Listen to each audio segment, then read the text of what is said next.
മാത്രമല്ല അമേരിക്കയെ സഹായിക്കുന്ന മറ്റ് രാജ്യങ്ങൾക്ക് നേരെ ആക്രമണം ഉണ്ടാകുമെന്ന കാര്യം ഇറാൻ പറയുന്നു.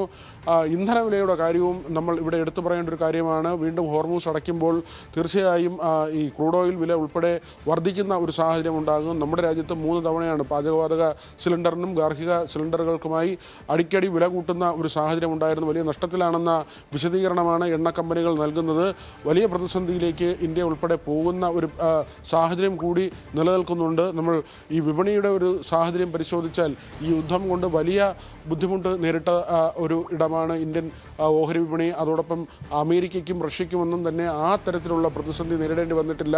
അവരുടെ വിപണി കുറച്ചുകൂടി സ്ട്രോങ് ആകുന്ന ഒരു സാഹചര്യമുണ്ട്. പക്ഷേ ഇന്ത്യ അടക്കമുള്ള രാജ്യങ്ങളെ സംബന്ധിച്ച് ഇതൊരു ശുഭകരമായ കാര്യമല്ല. ഏതായിരുന്നാലും ഈ തുറന്ന യുദ്ധത്തിലേക്ക് കാര്യങ്ങൾ പോവുകയാണ്. ഇറാൻ്റെ സൈനിക ശേഷി പൂർണ്ണമായും തകർന്നുവെന്ന് ട്രംപ് ഇന്നലെ അദ്ദേഹത്തിൻ്റെ പോസ്റ്റിൽ പറഞ്ഞിരുന്നു. അതിന് പിന്നാലെയാണ് അമേരിക്ക ഇപ്പോൾ ആക്രമണം ശക്തമാക്കിയിരിക്കുന്നത്. ഹരി, അതിനാണ് സാഹചര്യം. യെസ്, അത് ഹോർമൂസ് കടലിടുക്ക് അടയ്ക്കുന്നതോടുകൂടി ഇത് കൂടുതൽ പ്രശ്നം ഇന്ത്യയിലേക്ക് നീങ്ങുമല്ലോ. വിനോദ് സൂചിപ്പിച്ച പോലെ നമുക്ക് ആ ഒരു ആസ്പെക്റ്റും കൂടെ സംസാരിക്കാം. പ്രത്യേകിച്ച് ഇപ്പോൾ പാചകവാതക സിലിണ്ടർ ആയിക്കോട്ടെ, അല്ലെങ്കിൽ എണ്ണ ആയിക്കോട്ടെ, ഇതിൻ്റെയൊക്കെ വില കുത്തനെ കൂടുന്നൊരു സാഹചര്യമുണ്ട്. അത് ഇനി താങ്ങാൻ പറ്റാത്ത രീതിയിലേക്ക് മാറും. ഇപ്പം തന്നെ ഹോട്ടൽ ഉടമകളൊക്കെ പ്രതിഷേധത്തിൽ നീങ്ങുന്നൊരു സാഹചര്യമുണ്ട്. ക്രൂഡ് ഓയിലിൻ്റെ വില കൂടുന്ന സാഹചര്യം ഉണ്ടാകുന്നു. ഇങ്ങനെയൊക്കെ നീങ്ങുമ്പോഴാണല്ലോ ഈ ഹോർമൂസ് കടലിടുക്കിലൂടെ ഇനി ഒരു കപ്പലും കടത്തിവിടില്ല. ഏത് കപ്പൽ കടത്തിവിട്ടാലും അത് ഞങ്ങളുടെ ശത്രുവായിട്ട് കൂട്ടും, വെടിയുതിർക്കും എന്നുള്ള രീതിയിലാണ് ഇറാനും പോകുന്നത്. അപ്പോൾ ആ സാഹചര്യം ഇന്ത്യ എങ്ങനെ ഓവർകം ചെയ്യുന്നുള്ളതാണ് നമ്മുടെ സംബന്ധിച്ചിടത്തോളം ഏറ്റവും പ്രധാനപ്പെട്ട ഒരു ആംഗിൾ.